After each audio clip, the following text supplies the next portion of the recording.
జిల్లాకు సంబంధించిన దాంట్లో గుంటూరు జిల్లాకి వెళ్దాం సార్. ఫస్ట్ పెదకూరపాడు. ఓకే, మరి ఈసారి నంబూరు శంకర్రావు గారు గుంటూరు 17 నియోజకవర్గాల పరిధిలో కాస్త ఆసక్తి గుంటూరులో కూడా ఇటువంటి పరిస్థితి కొనసాగుతోంది. అమరావతి ఎఫెక్ట్ కానీ లేదా పరిపాలన ఎఫెక్ట్ కానీ కేసుల అంశాలు కానీ లేదా అభివృద్ధి అంశాలు కానీ ఇట్లాంటివన్నీ కూడా అక్కడ చాలా ఎక్కువగా ప్రభావితం చూపుతూ ఉన్నాయి. తెలుగుదేశం పార్టీ ఆఫీస్ మీద దాడి కానీ చంద్రబాబు నాయుడు గారిని అరెస్ట్ కానీ ఇవన్నీ కూడా ఎక్కువ ప్రభావితం చూపిస్తున్నటువంటి అంశాలుగా ఉన్నాయి. పెదకూరపాడు మనం చూసినప్పుడు పెదకూరపాడులో ఎవరైతే నంబూరు శంకర్రావు గారు అట్లాగే భాష్యం ప్రవీణ్ గారు ఇద్దరు కూడా కంటెస్ట్ చేస్తున్నారు. గతంలో అయితే ఇక్కడ వీళ్ళిద్దరి మధ్య జరుగుతున్నటువంటి ఒక రాజకీయ యుద్ధంలో ఇద్దరు కూడా బంధువులు, సొంత మేనమామ మేనలుడు, ఒక దగ్గర బంధుత్వం ఉంది. మరి ఆ దగ్గర బంధుత్వంలో రాజకీయ యుద్ధం కొనసాగుతూ ఉంది. మరి ఇక్కడ ఈసారి అంటే ఎవరు గెలిచినా వెరీ నార్మల్ ఎడ్జి, ఇటు భాష్యం ప్రవీణ్ గెలిచినా నంబూరు శంకర్రావు గారు గెలిచినా వెరీ దగ్గరగా ఉన్నారు. వెరీ టైట్ బిగ్ ఫైట్ నడుస్తుంది. బట్ అక్కడ ఎవరైతే గతంలో ఉన్నటువంటి ఎమ్మెల్యేగా పనిచేసినటువంటి శ్రీధర్ కానీ లేదా అక్కడ ఉన్నటువంటి అమరావతి ఎఫెక్ట్ కానీ ఆ ల్యాండ్ వాల్యూస్ కానీ లేదా అక్కడ ఉన్నటువంటి అంశాలు కానీ తెలుగుదేశం పార్టీకి ఉన్నటువంటి ప్రస్తుతం ఉన్నటువంటి స్పీడ్ కానీ జనసేన పార్టీ కలవటం కానీ పొత్తుతో వీటన్నిటి నేపథ్యంలో అక్కడ తెలుగుదేశం పార్టీకి ఎడ్జి కనిపిస్తూ ఉంది. ప్రస్తుతానికి అక్కడ తెలుగుదేశం పార్టీ గెలిచేటువంటి అవకాశం ఉంది. బట్ ఏదైనా కానీ ఒక బిగ్ ఫైట్ అయితే నడుస్తుంది. తెలుగుదేశం పార్టీకి భాష్యం ప్రవీణ్కి సీటు కూడా ఆలస్యంగా వచ్చింది. అదే ముందైనట్లయితే ఇంకొంచెం ఎక్కువగా వర్క్ చేసుకోవడానికి అవకాశం ఉండేది. బట్ ఫైట్లో ఉంది. కొంచెం ఎడ్జి తెలుగుదేశానికి ఉన్నట్లుగా భావించాలి. గెలిచేటువంటి ప్రస్తుత పరిస్థితుల్లో తెలుగుదేశం పార్టీ గెలిచేటువంటి అవకాశాలు ఉన్నాయి. కానీ శంకర్రావు గారి మీద ఇసుక గతంలో కూడా ఆ నియోజకవర్గంలో ఇసుక మట్టి గ్రావెల్ ఇదంతా ఎప్పుడు గోలు ఉండేది. సరే, అట్లాగే నంబూరు శంకర్రావు గారికి సంబంధించి వైసీపీ నుంచి ఆయన కంటెస్ట్ చేసినప్పుడు 99,000 ఓట్లు వచ్చినాయి. అట్లాగే తెలుగుదేశం పార్టీ కొమ్మాలపాటి శ్రీధర్కి 85,000 ఓట్లు వచ్చినాయి, అంటే 14,000 ఓట్లు మైనస్. జనసేన పార్టీ అభ్యర్థి అప్పుడు పోటీ చేసి అతనికి 7,000 ఓట్లు వచ్చినాయి. మొత్తానికి 6,000 ఓట్లు డిఫరెన్స్ ఓవరాల్గా. కానీ ఇప్పుడు దీంట్లో మాత్రం భాష్యం ప్రవీణ్ గెలిచేటువంటి అవకాశాలు ఉన్నాయి. అంటే అక్కడ కూటమి ఏర్పడటం, జనసేన ఓటు ట్రాన్స్ఫర్ అవటం, అట్లాగే మిగిలినటువంటి ఇంపాక్ట్స్ అంటే రాజధానికి దగ్గరలో ఉండటం, ల్యాండ్ వాల్యూస్ ఇవన్నీ ఇదవటం, ఇవన్నిటి నేపథ్యంలో ప్రభుత్వ వ్యతిరేకత అంటే అక్కడ నంబూరు శంకర్రావు గారి మీద కొంత పాజిటివ్ ఉన్నా కొంత ఆయన ఇదున్నా కానీ ప్రభుత్వం మీద ఉన్న వ్యతిరేకత తెలుగుదేశం పార్టీకి అడ్వాంటేజ్ అయ్యే అవకాశం ఉంది. భాష్యం ప్రవీణ్ గెలిచేటువంటి అవకాశాలు కనపడుతున్నాయి. భాష్యం ప్రవీణ్ గెలిచేటువంటి అంశం కనపడుతుంది. ఇక్కడ కన్నా లక్ష్మీనారాయణ గారు 4 సార్లు ఈ ప్రాంతం నుంచి పోటీ చేసి గెలుపొందున్నారు. అట్లాగే శ్రీధర్ గారు కొమ్మాలపాటి శ్రీధర్ 2 సార్లు గెలుచున్నారు. అట్లాగే ఇప్పుడు మన శంకర్రావు గారు గెలిచారు. సరే, ఏదైనా కానీ ఇది కొంచెం టఫ్ నియోజకవర్గంగా చూడొచ్చు. బట్ ఎడ్జి అయితే తెలుగుదేశం పార్టీకి ఉన్నట్టుగా భావించవచ్చు. ఇక నెక్స్ట్ తాడికొండ నియోజకవర్గానికి సంబంధించి ఇక్కడ ప్రస్తుతం మేకతోటి సుచిత వైసీపీ నుంచి కంటెస్ట్ చేస్తున్నారు. తెలుగుదేశం పార్టీ నుంచి తెనాలి శ్రవణ్ కుమార్ కంటెస్ట్ చేస్తున్నారు. 2014 నుంచి 19 వరకు తెనాలి శ్రవణ్ కుమార్ ఎమ్మెల్యేగా పనిచేసినటువంటి టైంలో అమరావతి ఇదంతా బిల్డ్ అయింది పరిస్థితి ఉంది. బట్ ఇప్పుడు అక్కడ తెనాలి శ్రవణ్ కుమార్ ఖచ్చితంగా గెలిచేటువంటి అవకాశాలు కనపడుతూనే మనకి అందుతున్నటువంటి దాని ప్రకారంగా అక్కడ తెనాలి శ్రవణ్ కుమార్ గెలుపు స్పష్టంగా కనపడుతుంది. బట్ మేఘతోటి సుచరితని అక్కడికి తీసుకొచ్చి పెట్టడం వెనక కొంత సమీకరణాలను బట్టి పెట్టారని అనుకోవచ్చు. ఇక్కడ ఏంటంటే గతంలో ఉండవల్లి శ్రీదేవి వైఎస్ఆర్సీపీ పార్టీ నుంచి గెలిచింది. శ్రవణ్ కుమార్ ఓడిపోయారు.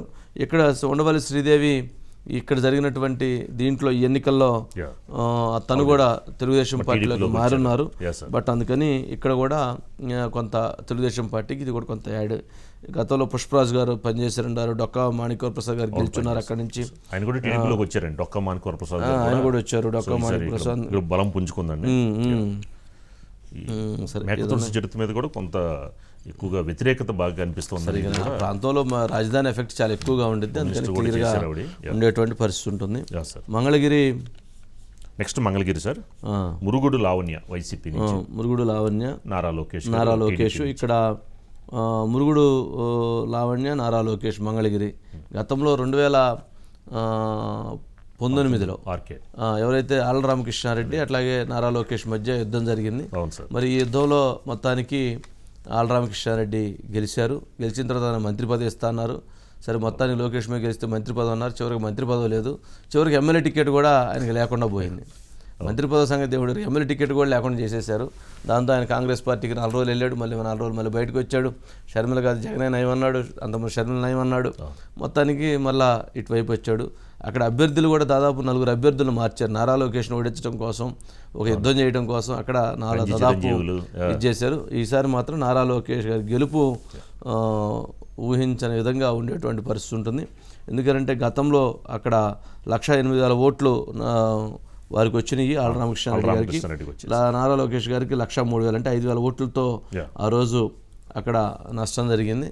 బట్ ఈసారి వారి టార్గెట్ 50,000 ఓట్ల లక్ష్యంతో నారా లోకేష్ ఆ ప్రయత్నం చేస్తున్నారు. 50,000 ఓట్లు అంటే 5,000 ఓట్లతో ఓడిపోయారు కాబట్టి సరే 50,000 ఓట్లతో సాధించాలనేటువంటి లక్ష్యంగా పనిచేస్తున్నారు. ఈసారి అక్కడ గెలుపు అనేది బాగా అసలు అంటే ఇక్కడ సమీకరణాలు మంగళగిరిలో జరిగినటువంటి 5 సంవత్సరాలు ఏం జరిగింది అనేటువంటి దాన్ని ప్రతి ఒక్కరికి అర్థమైపోయింది. వాళ్ళ ఏ వాల్యుయేషన్ వచ్చింది, ఎంప్లాయ్మెంట్ వచ్చిందా, లేదా రోడ్స్ వచ్చినాయి, డెవలప్మెంట్ వచ్చింది, ఇవన్నీ కూడా కనపడుతున్నాయి. బట్ అందుకని అక్కడ ఈజీగా ఉండేటువంటి పరిస్థితుంది. గతంలో ఇక్కడ కొండ్రు కమల గారు కావచ్చు, లేకపోతే ఆయన రామకృష్ణారెడ్డి గారు 2 సార్లు చేస్తున్నారు, మురుగుడు హనుమంతరావు గారు చేస్తున్నారు, అట్లాగే ఎంవీవీఎస్ కోటేశ్వరరావు గారు చేస్తున్నారు. వీళ్ళందరూ గతంలో ఆ కాన్స్టిట్యున్సీలో సీనియర్ పొలిటీషియన్స్ చేస్తున్నటువంటి పరిస్థితి ఉంది.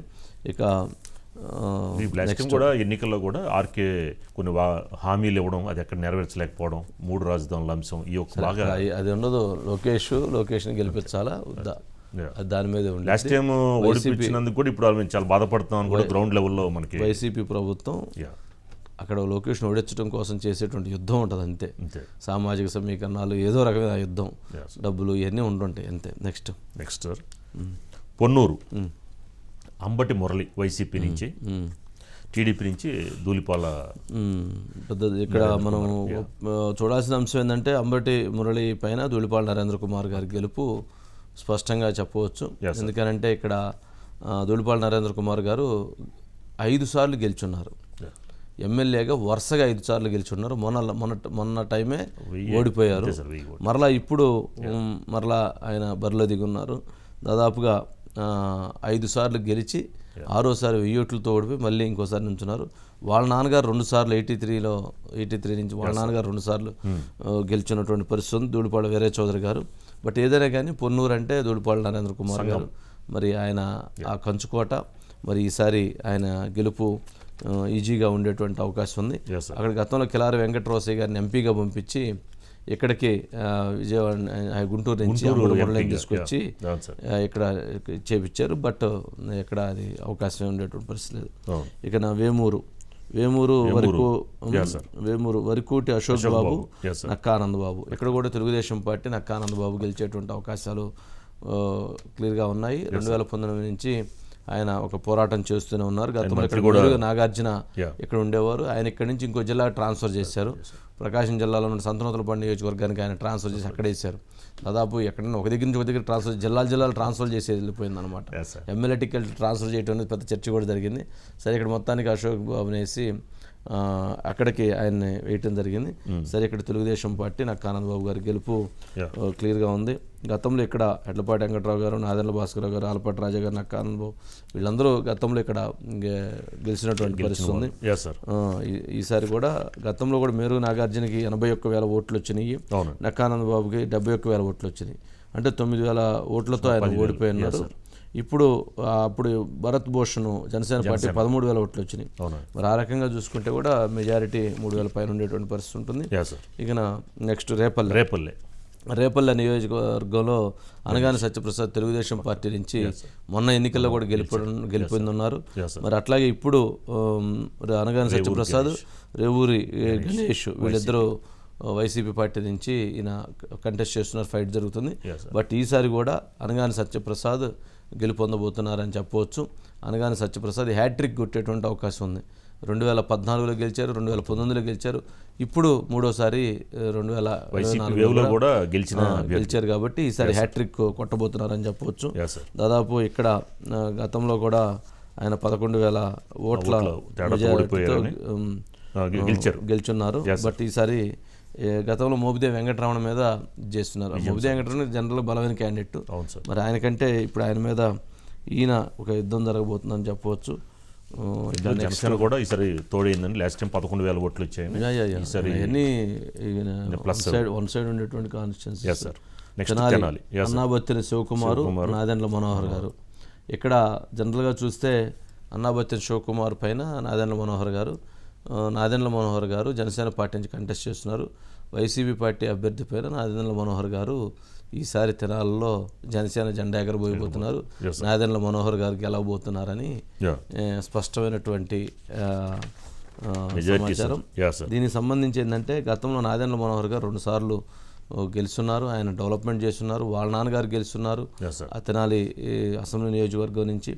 బట్ ఆలపాటి రాజా గారు గెలుస్తున్నారు. ఆయన కూడా ఇప్పుడు మొన్న కొంత ఆయన టికెట్ ట్రై చేశారు. బట్ ఆయన రాకపోయినప్పటికీ ఆయన ఇప్పుడు మద్దతు ప్రకటించి సపోర్ట్ చేసి నిలబడి వెళ్తూ ఉన్నారు. కాబట్టి ఇక్కడ వన్ సైడ్ నాదెండ్ల మనోహర్ గారికి ఈజీగా ఉండేటువంటి అవకాశం ఉంది. జనసేన పార్టీ నాదెండ్ల మనోహర్ గారు తెనాల్లో మరొకసారి గెలవబోతున్నారని చెప్పవచ్చు. ఇక బాపట్ల నుంచి వైసీపీ నుంచి కోన రఘుపతి నరేంద్ర కుమార్. బట్ ఇక్కడ కొంచెం టైట్ ఎలక్షన్. ఎప్పుడైనా బాపట్ల ఎవరు గెలిచినా కానీ అతి స్వల్పమైనటువంటి మెజారిటీతో గెలుస్తుంటారు, 5,000 లేదా 8,000. బట్ ఈసారి కూడా ఒక స్వల్పమైనటువంటి మెజారిటీ ఉంటుంది. ప్రస్తుతానికి అక్కడ నరేంద్ర కుమార్కి ఎడ్జ్ ఉంది తెలుగుదేశం పార్టీకి. బట్ అయినా కానీ దీన్ని ఫైట్గానే చూడాల్సిన పరిస్థితి ఉంది. ఎందుకంటే అక్కడ సామాజిక సమీకరణాలు, అక్కడ ఉన్నటువంటి కొన్ని ఈక్వేషన్స్, వీటన్నిటి నేపథ్యంలో ఇది ఉంది. బట్ టైట్ ఫైట్గా చూడాలి. బట్ ఎడ్జ్ మాత్రం తెలుగుదేశం పార్టీకి ఉందని భావించవచ్చు. బట్ ఇది ఇక్కడ మనం చూస్తే గాది వెంకటరెడ్డి గారు, గతంలో రఘుపతి గారు, అట్లా శేషగిరిరావు గారు, ఇట్లా వీళ్ళందరూ కూడా ఇక్కడి నుంచి గతంలో కంటెస్ట్ చేసి గెలుపొందినటువంటి వాళ్ళు ఉన్నారు. బాపట్ల పార్లమెంట్ ఎప్పుడూ కూడా అసెంబ్లీ ఒక డిఫరెంట్ ఇది ఉండేటువంటి పరిస్థితి ఉంది. గతంలో కోన రఘుపతి గారికి 79,000 ఓట్లు వచ్చినాయి. అన్నాం సతీష్ ప్రభాకర్కి 64,000 ఓట్లు వచ్చాయి. అంటే 15,000 ఓట్లు మైనస్ తో ఓడిపోయింది. బట్ అప్పుడు లక్ష్మీ నరసింహ కుర్తి ఆయనకి 4,000 వచ్చింది జనసేన ఓట్లు. బట్ అయినా కొంత ఇది డిఫరెన్స్ ఉంది. కానీ టైట్ ఎలక్షన్గా చూడాల్సినటువంటి పరిస్థితి ఉంటుంది. బట్ ఎవరు గెలిచితే కానీ మీరు స్మాల్ మార్జిన్తో గెలవచ్చు. బట్ ప్రస్తుతానికైతే నరేంద్ర కుమారు కొంత వేగంతో ఉన్నాడని చెప్పొచ్చు. ఇక్కడ ఈ ఎంపీ అభ్యర్థి నందిగం సురేష్ యొక్క ఆగడాలు, బాగా అవినీతి, దాని మీద బాగా ఎఫెక్ట్ కనిపిస్తోందని బాపట్ల నియోజకవర్గం మీద. ఇతను చాలా ఇదిగా ప్రవర్తిస్తున్నాడు అనేది కూడా ఒక ఎస్సీ మీద లాస్ట్ టైం. ఇక్కడ ఏంటంటే క్లియర్గా ఇది టైట్ ఫైట్. గెలిస్తే తెలుగుదేశం పార్టీ గెలిచేటువంటి సీటు. కోన రఘుపతి గారు కూడా మంచి సీనియర్, 3 times విన్నర్. మరి వీళ్ళ ఫాదర్ వీళ్ళందరూ కూడా ఎప్పటి నుంచి ఇక్కడ సెటిల్ అయిపోయి ఉన్నారు. కాబట్టి సరే మీరు అన్నట్టు టఫ్ ఫైట్ వచ్చే అవకాశాలు ఉన్నాయని.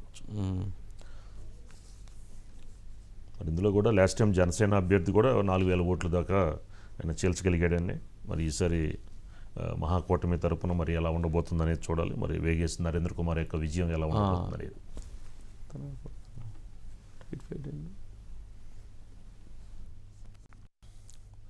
నెక్స్ట్ ఇది టైట్ ఫైట్.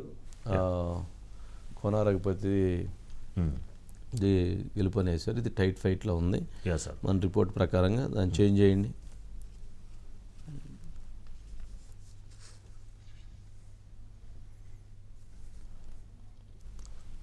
Dusk right. ఇది ఈ కాన్స్టిట్యున్సీ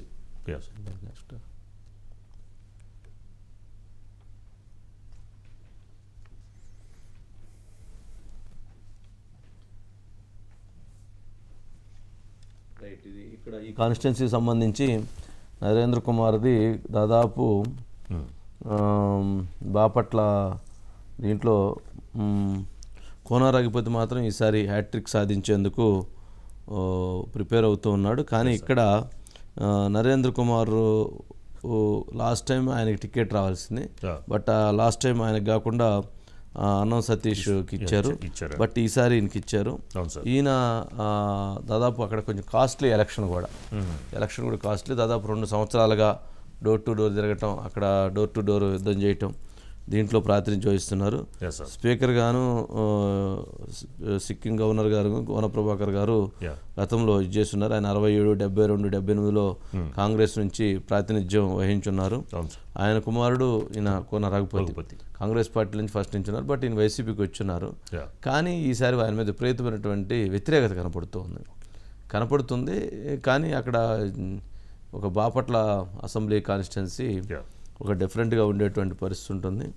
ఇది ఒక టైట్ ఫైట్లో ఉన్నటువంటి కాన్స్టిట్యున్సీ, Yes, sir. బిగ్ ఫైట్లో ఉంది. Yeah, sir.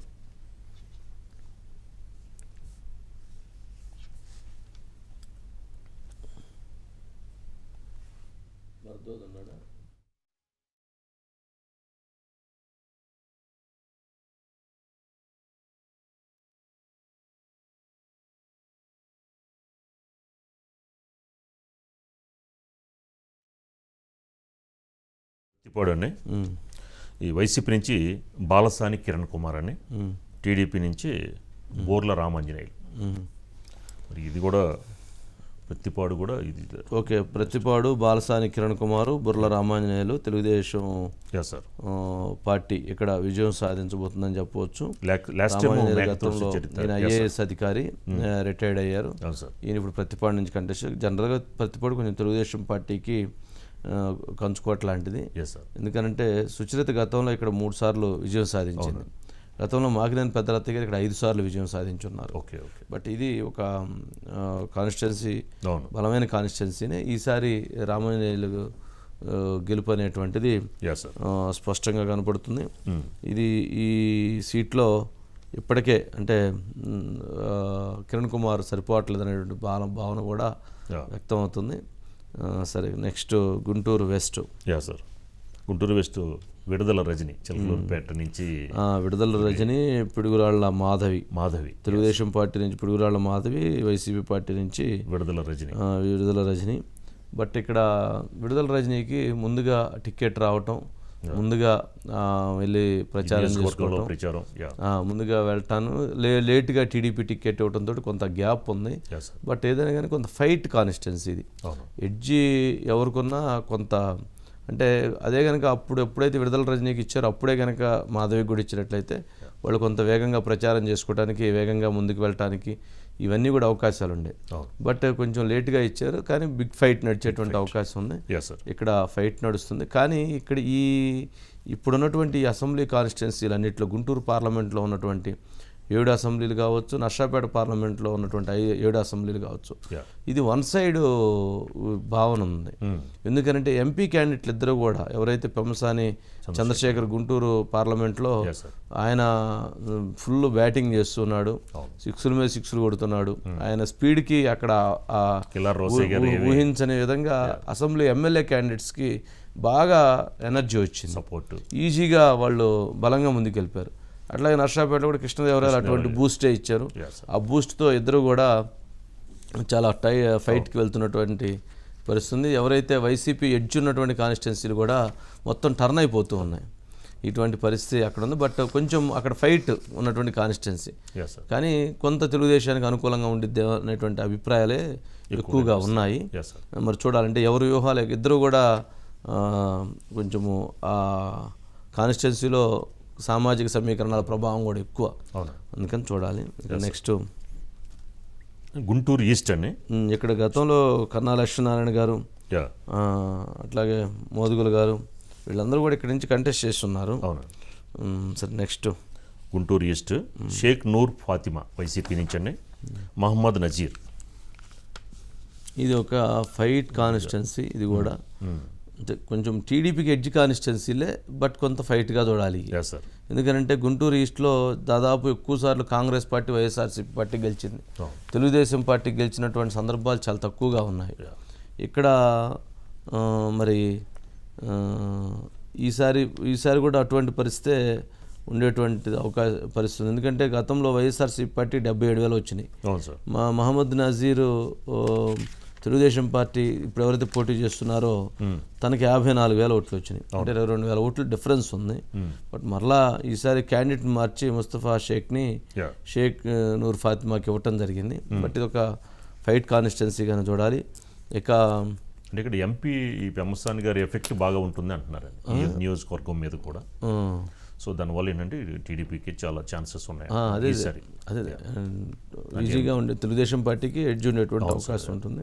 ఆ ఎఫెక్ట్ బాగా కనిపిస్తుంది. ఇక చిలకలూరుపేట చూస్తే తెలుగుదేశం పార్టీ పత్తిపాటి పుల్లారావు అట్లాగే కావటి మనోహర్ నాయుడు ఇక్కడ కూడా ఈసారి తెలుగుదేశం పార్టీ స్పష్టమైన మెజారిటీతో గెలిచేటువంటి అవకాశాలు కనపడుతూ ఉన్నాయి. ఎందుకంటే ఇక్కడ గతంలో విడుదల రజని అట్లా పత్తిపాటి పుల్లారావు మధ్య ఫైట్ జరిగింది. 8,000 ఓట్లతో పత్తిపాటి పుల్లారావు ఓడిపోయారు.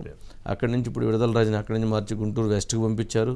ఇక్కడ ఎవరైతే కావటి మనోహర్ నాయుడిని తీసుకొచ్చి ఇక్కడ కూడా 2-3 మార్చారు అభ్యర్థుల్ని. మార్చి చివరికి కావటి మనోహర్ నాయుడు ఏదైతే విడుదల రజని మీద ఎగ్నెస్ట్ ఉన్న వాళ్ళందరూ ఇప్పుడు టీడీపీలో జాయిన్ అయిపోయారండి. మల్లెల రాజేష్ నాయుడు, రాజశేఖర్ వీళ్ళందరూ కూడా టీడీపీలో చేయడం వల్ల పత్తిపాటి పుల్లారావు గారికి మంచి బలం చేకూరిందండి. సార్ ఈసారి కూడా ఇక్కడ తెలుగుదేశం పార్టీ విజయ బావుట ఎగరేసేటువంటి అవకాశాలు కనపడుతూ ఉన్నాయి. ఇక నరసరావుపేట అండి, గోపిరెడ్డి శ్రీనివాసరెడ్డి గారు డాక్టర్ గారు లాస్ట్ టైం ఆల్రెడీ విన్నర్. ఈయన హ్యాట్రిక్ కోసం ప్రయత్నం చేస్తూ ఉన్నాడు ఎవరు గోపిరెడ్డి శ్రీనివాసరెడ్డి గారు. అట్లాగే అక్కడి నుంచి ఈసారి అరవింద్ బాబు చదలవాడ ఆయనకి ఇవ్వటం జరిగింది. అయితే ఇక్కడ ఈసారి హ్యాట్రిక్ కోసం టైట్ ఫైట్ ఉండేటువంటి పరిస్థితి ఉంది. టైట్ ఫైటే కొనసాగుతున్నటువంటి పరిస్థితి ఉంది. బట్ కొద్దిగా తెలుగుదేశం పార్టీకి కొంత ఎడ్జి అంటే ఎంపీ క్యాండిడేట్ కృష్ణదేవరావు అవటం, కొంత సమీకరణాలు మారటం, ఈయన ఉన్నటువంటి దాంట్లో అంటే యాంటీ గవర్నమెంట్ ఇది ఉండటం, 2 సార్లు గోపిరెడ్డి శ్రీనివాసరెడ్డి గారు 2 సార్లు ఎమ్మెల్యేగా చేసి ఉండటం, కొంత జనరల్గా వ్యతిరేకత ఉండేది. బట్ ఆ నేపథ్యంలో కొంత ఎడ్జ్ ఉండేటువంటి అవకాశం ఉంది. బట్ ఫైట్ ఏదున్నా కానీ ఎప్పుడు అక్కడ గతంలో కోడెల శివప్రసాద్ గారు 5 సార్లు గెలుచున్నారు, కాసు కృష్ణారెడ్డి గారు 3 సార్లు గెలుచున్నారు. కానీ ఈసారి టీడీపీకి ఒకప్పుడు అది కంచుకోట కాన్స్టిట్యున్సీ. తదనంతరం అక్కడ ఉన్నటువంటి లోకల్గా ఉండేటువంటి రాజకీయ సమీకరణాలు, అక్కడ ఉన్నటువంటి ఆ పరిస్థితులు కొంత ఎక్కువగా నష్టం చేస్తుంటాయి పార్టీకి. పార్టీ బలంగా ఉన్నా కానీ లోకల్గా ఉన్నటువంటి నాయకత్వం ఎప్పుడు కూడా డిస్టర్బ్ చేసేటువంటి పరిస్థితులు ఉండటం వలన అది ఎక్కువగా నష్టం జరుగుతుంది. ఈసారి అందరూ కలిసి పనిచేస్తే తెలుగుదేశం పార్టీ వాళ్ళు ఈజీగా గెలుస్తారు. ఆ కలిసి పని చేసేటువంటి తత్వం, ఆ కలిసి పనిచేయించుకునేటువంటి తత్వం కొంత లోపించుతూ ఉంటుంది ఆ ప్రాంతంలో. బట్ అందుకని అది ఒకటి కొంచెం ఆ డౌట్ ఉంది. అది అందుకని కృష్ణదేవరాయలు కొంచెం ఆ కాన్స్టిట్యూన్సీ ప్రత్యేకంగా శ్రద్ధ పెట్టడంతో కొంత పాజిటివ్గా వైసీపీ నుంచి టీడీపీకి వచ్చారు కాబట్టి ఈసారి టీడీపీకి చాలా.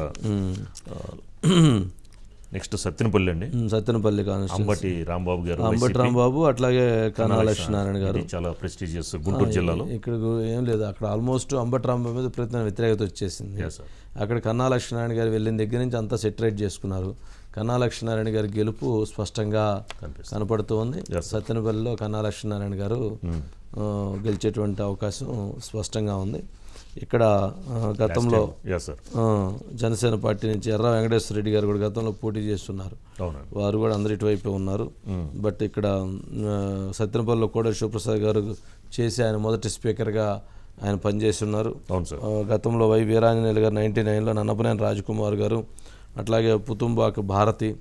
ఇది కొంచెం డిఫరెంట్ కాన్స్టిట్యున్సీ. బట్ ఇక్కడ ఈసారి కన్నా లక్ష్మణ్ గారికి ఎక్కువ ఈజీగా గెలిచే అవకాశాలు ఉన్నాయి. ఇక నెక్స్ట్ వినుకొండ సార్, ఇది ఒక టఫ్ సార్. బొల్లా బ్రహ్మనాయుడు గారు వైసీపీ, బొల్లా బ్రహ్మనాయుడు గారు జీవి ఆంజనేయులు తెలుగుదేశం పార్టీ నుంచి. బట్ వీళ్ళిద్దరి మధ్య ముందు అసలు దానికంటే కూడా కొసరెక్కున్నట్టుగా మాటలు చాలా ఇదిగా ఉంటాయి. అట్లాగే పొదునైనటువంటి మాటలు, కొంచెం సభ్య సమాజం కొంచెం వినటానికి కూడా ఇబ్బంది పడేటువంటి భాషా పదజాలం, ఇవన్నీ కూడా ఈ ప్రాంతంలో కొంత ఎక్కువగా ఉన్నాయి. వాళ్ళ మధ్య పొలిటికల్ వైరం కంటే కూడా వ్యక్తిగత వైరం ఎక్కువగా ఉందనే విధంగా ఉంటాయి. అంటే అది ఎందుకు వచ్చిందో ఆ స్థాయిలో, వాళ్ళిద్దరి మధ్య ఆ స్థాయిలో వచ్చింది. బట్ మాటలో కాస్త ఎక్కువగా సమాజం కొంచెం ఇబ్బంది పడేటువంటి పరిస్థితి ఉంటుంది.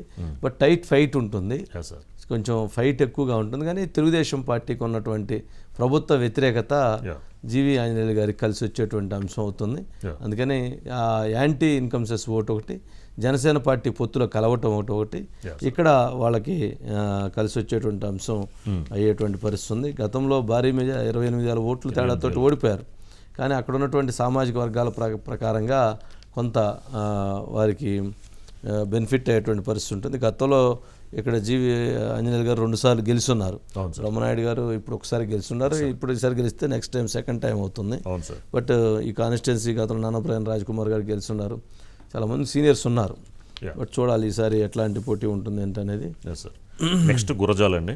గురజాల ఇది చాలా ఎఫెక్టెడ్. కాసు మహేష్ రెడ్డి వైసీపీ నుంచి అండి, ఎరపతినే శ్రీనివాసరావు గారు ఇద్దరు కూడా డి అంటూ ఉంటారు. 6 సార్లు ఎరపతినే శ్రీనివాసరావు గారు పోటీ చేశారు. 3 సార్లు గెలిచారు, 3 సార్లు ఓడిపోయారు. మొన్న లాస్ట్ టైం కూడా ఓడిపోయినారు, అది 3వ సారి. ఈసారి మళ్ళీ యుద్ధం జరుగుతుంది. ఈ కొంచెం ఫ్యాక్షన్ ఎక్కువగా ఉండేటువంటి ప్రాంతాలు, ఫ్యాక్షన్ ఎక్కువగా ఉండేటువంటి కాన్స్టిట్యున్సీస్, అభివృద్ధి అంశాలతో పాటు వ్యక్తిగతమైనటువంటి రాజకీయ వైరుధ్యాలు, గతంలో ఇక్కడ కొన్ని హత్యలు కూడా జరిగినాయి. ఇట్లాంటి పరిస్థితి ఎక్కువగా ఉంది. బట్ ఈసారి ప్రభుత్వ వ్యతిరేకత ఓటు ఎక్కువగా ఉండటంతో తెలుగుదేశం పార్టీకి ఇక్కడ ఎడ్జ్ వచ్చేటువంటి పరిస్థితి కనపడుతూ ఉంది. ఈసీ కూడా ప్రత్యేక శ్రద్ధ పెట్టింది. ఈసీ కూడా ఇది ఒకటి, గురిజాల ఒకటి, మాచర్ల ఒకటి, 2 కూడా పెట్టాల్సిన పరిస్థితి అక్కడ. ఏంటంటే అక్కడ ఎప్పుడు ఇది ఉంటుంది. బట్ తెలుగుదేశం పార్టీకి కొంత ఎడ్జ్గా చూడాలి. బట్ ఫైట్ ఉంటుంది. ఇది అంత తేలిగ్గా చూడాల్సినటువంటి కాన్స్టిట్యున్సీ కాదు. తెలుగుదేశం పార్టీకి ఎడ్జ్ ఉంటుంది, బట్ ఫైట్ ఉండేటువంటి కాన్స్టిట్యున్సీ కూడా. అందుకని ఇక్కడ కూడా అండి ఈ మొత్తం కెమెరాస్ కానీ మొత్తం కేంద్ర బలగాలు కానీ ఇక్కడ మొత్తం కాన్సన్ట్రేట్ చేయాలని కూడా ఈసీ డిసైడ్ చేసిందండి. ఈ నియోజకవర్గం మీరు గురజాల, మాచర్ల మామూలుగా అయితే ఇది పిన్నెల్లి రామకృష్ణారెడ్డి అడ్డా. ఎవరు ఎన్నికలు పెద్ద చేయడానికి కూడా ఏముండదు. ఎందుకంటే సర్పంచ్ దగ్గర నుంచి ఎంపీటీసీలు, జెడ్పీటీసీలు ఆంధ్రప్రదేశ్ రాష్ట్రంలో మొత్తం యునానిమస్ అయింది. ఎక్కడ పోటీ లేకుండా జరిగినటువంటి కాన్స్టిట్యున్సీ మాచర్ల కాన్స్టిట్యున్సీ. అంటే ఆ రకమైనటువంటి ప్రజాస్వామ్యంలో ఓటు నిలబడేటువంటి అభ్యర్థులు కూడా లేనటువంటి పరిస్థితి అయిపోయింది. 2 లక్షల ఓట్లుండి కనీసం పోటీ చేయడానికి కూడా అభ్యర్థులు లేకుండా భయపడి వెళ్ళిపోయినటువంటి పరిస్థితి. మరి అక్కడ ఈసారి ఎవరైతే బ్రహ్మానంద రెడ్డి నిలబడి యుద్ధం చేస్తున్నారు, వాళ్ళిద్దరి మధ్య గతంలో కూడా రాజకీయపరమైనటువంటి యుద్ధాలు ఇవన్నీ ఉన్నాయి. ఈ నేపథ్యంలో వాళ్ళిద్దరి మధ్య యుద్ధం జరుగుతుంది. ఈ యుద్ధంలో మరి ఎటువంటి పరిస్థితులు ఉంటాయనంటే అంత తేలిగ్గా చూడలేం. కానీ బట్ ఒక కొంచెం ఎడ్జ్ అయితే ప్రస్తుతానికి పిన్నెల్లికి, అంటే వాళ్ళ మీద వ్యతిరేకత ఉంది బాగా, కానీ భయం ఉంది. భయం ఉంది. అంతకుమించి అక్కడ మాచర్లో జూలకంటి బ్రహ్మానంద రెడ్డి గెలుపు అవకాశాలు ఎక్కువగా ఉన్నాయి. కానీ ఎన్నికల వరకు వాళ్ళని తట్టుకొని నిలబడేటువంటి పరిస్థితి ఈ వారం 10 రోజుల్లో అక్కడ ఉన్నటువంటి సమీకరణాలు అంటే చేంజ్ అవుతూ వస్తున్నాయి. బట్ ఇక్కడ ఎడ్జి అంటే బిగ్ ఫైట్ ఉండేటువంటి అవకాశం ఉంది. ఎవరు గెలిచినా అతి స్వల్పమైన మెజారిటీతో గెలవచ్చు. చాలామంది బ్రహ్మానంద రెడ్డి గారు గెలుస్తారనేటువంటి అభిప్రాయం ఉంది. ఎవరైతే అక్కడ లోకల్గా రామకృష్ణారెడ్డి గారు గెలుస్తారనేటువంటిది ఉంది. బట్ ఈ ఎన్నికల్లో ఇది ఒక బిగ్ ఫైట్గానే చూడాల్సినటువంటి పరిస్థితి అయితే చాలా ఇదిగానండి. వీళ్ళ మ్యారేజెస్కి ఎవరైనా వెళ్ళినా సరే వెంటనే అటాక్ చేయడం, వాళ్ళ పార్టీకి వీళ్ళు అంతే అసలు చాలా అంత ఇదిగా సీరియస్గా తీసుకుని వాళ్ళని అటాక్ చేయడం, వాళ్ళని చంపడం కూడా దాని మీద ఈసీ కూడా చాలా సార్. మొత్తానికి 17 నియోజకవర్గాల మీద గుంటూరు జిల్లా ఈసారి 2019 లాగా ఇది కూడా ఇక్కడ ఏంటంటే వైఎస్ఆర్సీపీ పార్టీ ఒక స్థానం, ఈసారి తెలుగుదేశం పార్టీ 12 స్థానాలు, జనసేన పార్టీ 1, ఫైట్ 3 స్థానాలు ఉండేటువంటి అవకాశం ఉంది. బట్ ఈ సమీకరణాల ప్రకారంగా దాదాపు 13 స్థానాలు ప్రస్తుతానికి కూటమికి, అట్లాగే వైసీపీకి 1 స్థానం, ఫైట్ 3 స్థానాలు ఉండేటువంటి పరిస్థితి ఉంది. ఎందుకంటే ఈ గతంలో కూడా మనం 2019లో కూడా చూస్తే గుంటూరులో 15 స్థానాలు వైఎస్ఆర్సీపీ పార్టీకి వచ్చినాయి, 2 స్థానాలు తెలుగుదేశం పార్టీకి వచ్చినాయి. ఈసారి రివర్స్ అయిపోయేటువంటి పరిస్థితి ఉంది. ఆ రివర్స్ అయ్యేటువంటి పరిస్థితుల్లో ఇప్పుడు కూడా ఈసారి మహాకూటమి 15, తెలుగుదేశం పార్టీకి 2, అదే వైసీపీకి 2 స్థానాలు వచ్చేటువంటి అవకాశం ఉంది. ఒకసారి రాజేష్ ఉన్నాడు సార్. రాజేష్ ఏంటి మొత్తానికి సమీకరణాలు చాలా మారుతూ ఉన్నట్లున్నాయి. అంటే గతంలో ఎప్పుడైతే 2019లో వైసీపీకి 15, తెలుగుదేశం పార్టీకి 2 వచ్చినాయి, ఈసారి అది రివర్స్ అయ్యేట్టు కనపడుతుంది. అంటే తెలుగుదేశం పార్టీ 15, వైసీపీకి 2 స్థానాలు వచ్చేటువంటి పరిస్థితిలాగా ఉంది. ఏంటి అటువంటి ఏమేమి అంశాలు ఇంపాక్ట్ పడుతున్నాయి, ఏ అంశాలు ప్రభావం చూపిస్తున్నాయి? అయితే మొన్నటి వరకు కూడా మేనిఫెస్టో ఇరు పార్టీలు మేనిఫెస్టో రిలీజ్ చేసే వరకు కూడా టీడీపీ ఎన్డీఏ కూటమికి 12 స్థానాలు, వైసీపీకి 5 స్థానాల వరకు కూడా అవకాశం ఉంది. అక్కడ టఫ్ ఫైట్ ఉన్నప్పటికీ కూడా కొంత వైసీపీకే అనుకూలంగా ఉంది. ఎప్పుడైతే మేనిఫెస్టో టీడీపీ మేనిఫెస్టో ఎప్పుడైతే విడుదల చేసిందో వైసీపీ మేనిఫెస్టో అనంతరం అది కొంత జనంలోకి వేగంగా వెళ్తుంది. సూపర్ 6తో పాటు ఈ మేనిఫెస్టో ఏడయి లిటిల్ బిట్ ఇక్కడంతా కూడా ఈ 5-6 నియోజకవర్గాల్లో కూడా తేడా ఎంత అంటే ఒక 10,000, ఆ 10,000లో ఒక 5,000 అటు ఇటు అయినా మొత్తం కూడా తారుమారయ్యే అవకాశం ఉంది. ఈసారి పూర్తిగా వీళ్ళకి కలిసి వస్తున్న అంశం ఏంటంటే ప్రభుత్వ వ్యతిరేక ఓటుతో పాటు గతంలో చీల్చినటువంటి జనసేన ఓట్ బ్యాంకు, ఈ రెండు కూడా ఈసారి ఎన్డీఏ కూటమికి ప్రధానంగా కలిసి వస్తున్నాయి. దీంతో సమీకరణాలు మొత్తం కూడా వారం 10 రోజులకి ఇప్పటికే చాలా మార్పు వచ్చినటువంటి పరిస్థితి ఈ మేనిఫెస్టో వదిలిన తర్వాత. ఇక ముందు ఇంకా మిగతా మార్పు కూడా వస్తుంది. ఖచ్చితంగా 17 సీట్లు మేము కొట్టుతున్నామని టీడీపీ ఎన్డీఏ కూటమి ధీమా వ్యక్తం చేస్తుంది. కానీ 2-3 సీట్లలో మాత్రం టఫ్ ఫైట్ అయితే ఉన్నటువంటి పరిస్థితి. ఈ స్థానాల్లో చూసుకుంటే మాచర్ల మొత్తం పల్నాడు జిల్లాలో ఉన్నటువంటి 7 అసెంబ్లీ నియోజకవర్గాల్లో ఒక్క మాచర్ల అదేవిధంగా నర్సరావుపేటలో మాత్రమే టఫ్ ఫైట్ కనపడుతున్నటువంటి పరిస్థితి అయితే ఉంది. ఇక మొన్నటి వరకు పెదకూరపాడు విషయంలో నువ్వా నేనా అన్నట్టు కూడా ఇద్దరు మామాళ్ళు ఢీకొన్న పరిస్థితి అయితే ఉంది. అయితే కొంత మొన్న ఏదైతే నామినేషన్ వేసిన తర్వాత కొంత భాష్యం ప్రవీణ్ క్రేజ్, టీడీపీ అభ్యర్థి భాష్యం ప్రవీణ్ క్రేజ్ కొంత ప్రజల్లోకి ఆయన వెళ్తున్న తీరు కానీ కొంత అట్రాక్షన్గా మారి కొంత అతనికి సపోర్ట్గా అతనికి అనుకూలంగా ఇప్పుడైతే కొంత వెళ్తున్నటువంటి పరిస్థితి అయితే ఉంది. ఇక గుంటూరు జిల్లాకు సంబంధించి అయితే గుంటూరు జిల్లాలో 2 స్థానాలు పూర్తిగా టఫ్ ఫైట్ ఉన్నటువంటి పరిస్థితి అయితే ఉంది. ఈ 2 స్థానాలు చూసుకుంటే గుంటూరు ఈస్ట్లో వరుసన 4 సార్లు గతంలో కాంగ్రెస్ తర్వాత వైసీపీ గెలుచుకున్నటువంటి పరిస్థితి అయితే ఉంది. ఇప్పుడు అదే స్థానం నుంచి టీడీపీ అభ్యర్థిగా మహమ్మద్ నజీర్ రెండోసారి పోటీ చేస్తుంటే వైసీపీ అభ్యర్థిగా నూరి ఫాతిమా పోటీ చేస్తున్నారు. అయితే ఇక్కడ టఫ్ ఫైట్ అయితే ఉంది. ఖచ్చితంగా ఇక్కడ ముస్లిం ప్రభావం ఎక్కువగా ఉన్నటువంటి ప్రభావం ఎక్కువగా ఉంటుంది. మరొక వైపు హిందూ ఓట్ బ్యాంక్ కూడా అదే స్థాయిలో ఉంటున్నటువంటి పరిస్థితి ఉంది. ఇక్కడ వైసీపీకి చెప్పుకుంటే రెడ్డి కమ్యూనిటీ అదేవిధంగా ముస్లిం కమ్యూనిటీకి వైసీపీకి కలిసి వచ్చే అవకాశం ఉంది. ఇక మిగిలిన కమ్యూనిటీలన్నీ కూడా టీడీపీ వైపు నిలబడితే ఖచ్చితంగా ఈ కోట మీద మొదటిసారి టీడీపీ జెండా ఎగురవేస్తుంది. కానీ ప్రస్తుత సమీకరణాలు చూస్తే కొంత అక్కడ ఎర్జిలో ఉన్నటువంటి పరిస్థితి ఉంది. టీడీపీలో గట్టి టఫ్ ఫైట్ అయితే ఇస్తున్నటువంటి పరిస్థితి, మొదటిసారి టఫ్ ఫైట్ ఇస్తున్నటువంటి పరిస్థితి. ఇక వెస్ట్తో చూసుకుంటే చిలకలూరుపేట నుంచి మంత్రి విడదల రజనీగా గుంటూరు వెస్ట్కు వచ్చి కూడా ఈమె 1.5 పైన అవుతున్న నేపథ్యంలో ఆమె గ్రౌండ్ వర్క్ చాలా యాక్టివ్గా చేసుకున్నారు. టీడీపీకి సంబంధించి ఎన్డీఏ కూటమి అభ్యర్థి గల్లా మాధవిని అనౌన్స్ చేయడంలో ప్రభుత్వం చంద్రబాబు నాయుడు లేదంటే టీడీపీ చాలా జాప్యం చేసింది. ఆమెను అనౌన్స్ చేసి ఇప్పుడు 15-20 రోజులు అవుతున్న నేపథ్యంలో ఆమె ప్రజల్లోకి స్పీడ్గా వెళ్తున్నారు, పెమ్మసానితో కానీ వెళ్తున్నారు. కానీ అయితే ఆమె కొంత అడ్వాన్స్లో ఉన్నటువంటి పరిస్థితి అయితే ఉంది రజనీ. అయితే గల్లా మాధవికి సపోర్ట్గా పెద్ద ఎత్తున ఇక్కడ హైలైట్గా నిలుస్తుంది ఎవరంటే ఎంపీ పెమ్మసాని చంద్రశేఖర్ నిత్యం రజనీని టార్గెట్ చేస్తున్నారు. రజనీ చిలకలూరుపేట నుంచి ఇక్కడ రావడానికి రీజన్ ఏంటి, ఆమె ఎందుకు వచ్చింది, ఎందుకు రావాల్సి వచ్చిందని ప్రజలకు వివరించే ప్రయత్నం చేస్తూ గల్లా మాధవ్కి బ్యాక్ బోన్ లాగైతే పెమ్మసాని చంద్రశేఖర్ ముందుకు వెళ్తున్నటువంటి పరిస్థితి. ఇది టీడీపీ కంచుకోట లాంటి సీటు. 2 సార్లు కూడా జగన్మోహన్ రెడ్డి వేవ్లో అంతకుముందు కూడా 2 సార్లు కూడా ఇది టీడీపీ వరుసన గెలుచుకుంటా ఉన్నటువంటి పరిస్థితి, టీడీపీ కంచుకోట.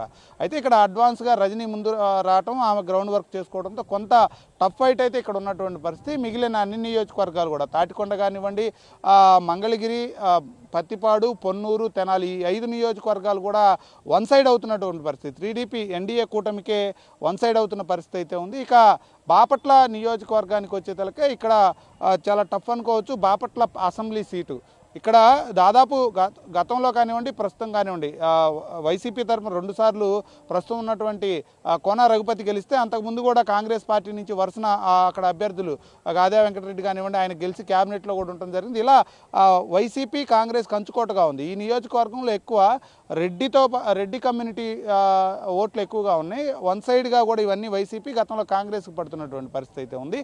అయితే ఈసారి పోయినసారి ఒక 7,000-8,000 తేడాలో తెలంగాణలో 10,000 లోపే తేడా ఉన్న నేపథ్యంలో ఈసారి జనసేన కూటమి కలవడంతో పాటు ప్రభుత్వ వ్యతిరేక ఓటు కలిసి వస్తుంది. మరొక వైపు టీడీపీ అభ్యర్థిగా ఉన్నటువంటి ఎవరైతే ఉన్నారో వేగేసిన నరేంద్ర వర్మ, ఈయన సౌమ్యుడుగా మంచివాడుగా గుర్తున్నాడు, మంచివాడుగా అక్కడ గుర్తింపు ఉంది. మరోవైపు మొదటిసారి ఆయన రాజకీయాల్లోకి రావడం, నిన్నటి వరకు కూడా ఆయన వేగేసిన ఫౌండేషన్ ద్వారా అనేక సేవా కార్యక్రమాలు చేశారు, వ్యాపారంలో ఉన్నారు, సేవా కార్యక్రమాలు చేశారు. కానీ మొదటిసారి రాజకీయాల్లోకి రావడం జరిగింది. ఆయన అనేక సేవా కార్యక్రమాలు చేశారు. లాస్ట్ 5 years నుంచి కూడా రాష్ట్రంలో వైసీపీ ప్రభుత్వం అధికారంలోకి వచ్చిన తర్వాత అక్కడ అభ్యర్థిగా టీడీపీ అభ్యర్థిగా ఓడిపోయినటువంటి ఆనం సతీష్ ప్రభాకర్ బీజేపీలో జాయిన్ అయిన నేపథ్యంలో అప్పటి నుంచి కూడా ఇక్కడ ఇన్ఛార్జిగా టీడీపీ ఇన్ఛార్జిగా నరేంద్ర వర్మ ఉన్నటువంటి పరిస్థితి.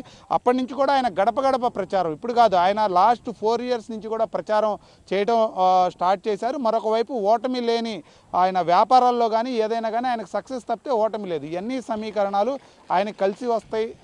మొదటిసారి ఏదన్నా ఆయన గెలిచే అవకాశం ఉందన్నట్టు సమీకరణాలు చెబుతున్నటువంటి పరిస్థితి అయితే ఉంది సార్. అయితే గెలుపు అనేది సునాయాసంగా లేదు, టఫ్ ఫైట్తోనే ఎవరు గెలిచినా కానీ, అటు కోన రఘుపతి గెలిచినా వర్మ గెలిచినా కానీ టఫ్ ఫైట్తోనే గెలుస్తారు. ఇక ఇదే పార్లమెంట్లో ఉన్నటువంటి మరొక 2 నియోజకవర్గాలు రేపల్లె, అదేవిధంగా నక్కా ఆనంద్ బాబు, ఈ 2 నియోజకవర్గం వేమూరు, ఈ 2 నియోజకవర్గాల్లో కూడా వేమూరుకు సంబంధించి నక్కా ఆనంద్ బాబు అక్కడ సుదీర్ఘంగా రాజకీయం చేసినటువంటి వ్యక్తి, మరొక వైపు ఆ ప్రాంతంతో ప్రత్యేక అనుబంధం ఉన్నటువంటి వ్యక్తి. లాస్ట్ 5 years నుంచి కూడా ప్రభుత్వ ప్రజా వ్యతిరేక విధానాల మీద పోరాటం చేస్తూ గ్రౌండ్ లెవెల్లో తిరుగుతున్నటువంటి ఆయనకు అక్కడ ఒక పాజిటివ్ ఇమేజ్, ఆయనకు ఒక మంచి ఇమేజ్ ఉన్నటువంటి పరిస్థితి.